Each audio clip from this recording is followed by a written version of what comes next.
What's up guys, we're back with the news. It's been a fun Unpacked event day. Hope you guys have enjoyed the coverage. But let's get down to the business that is the Galaxy S22 news. Some interesting stuff has happened during the Unpacked event. During the Unpacked presentation at about 46 minutes when Samsung talks about the One UI 3.1 features, in one of the split UI mentioned, you can see the text that says SS22. SS22 means spring summer 2022 as in fashion trends, but considering their next flagship phone will have the S22 number, this might be a hint. Some news publications are even speculating that these will be the colors for the S22 lineup, the flamingo pink and pistachio green.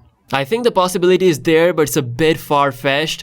Nonetheless, it's something that was worth to mention. Now moving on to some more real stuff, which is under-display camera. I've actually tried this out in person, and as much as it is suitable for a fold phone that has multiple selfie cameras, it's absolutely not suitable at all for a traditional Samsung Galaxy S flagship phone. The quality out of this sensor that Samsung has used, at least on the Fold 3, is a massive downgrade compared to the 40 megapixel front camera you get on the S21 Ultra. Realistically, where we are right now with this under-display camera innovation, it's highly unlikely that we'll see this technology on the S22 Ultra. Most likely they will stick to a punch-hole camera, which would be a great decision for quality. Also, a couple of days ago, the entire model numbers of the S22 family was leaked. We've got SM S901X, SM S906X, and S908X, which is for the S22, S22 Plus, and S22 Ultra respectively. The new naming scheme for the model number is still keeping the number 900, but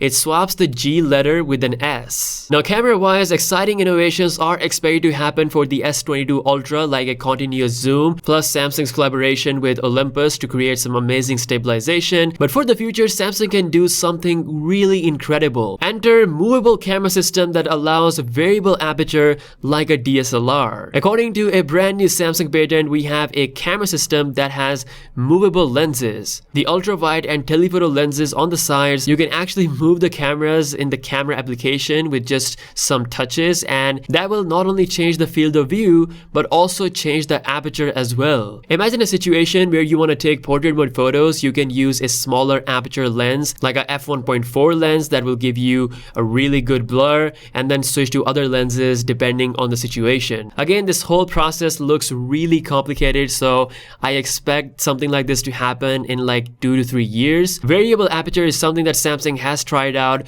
with the S9 series, but it was mostly a gimmick, so we'll see if this actually brings something incredible to the table. So that's all of this news. Let me know your thoughts in the comment section below. Don't forget to enter my Galaxy Buds to giveaway. Rules are mentioned in the description. With that being said, I'll catch you guys later. Peace out.